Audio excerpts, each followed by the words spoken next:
So yung capillary tube kasi na nakabaon sa loob dito, may leak na. So iba-bypass ko na siya ngayon. Kakabit ako ng bagong capillary tube. So ito, naliha ko na.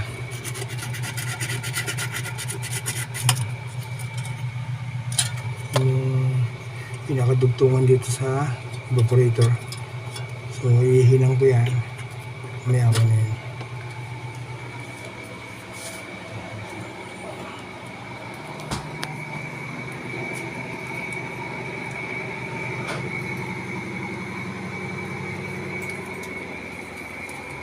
Dito, ihinang ko mamaya rito ito.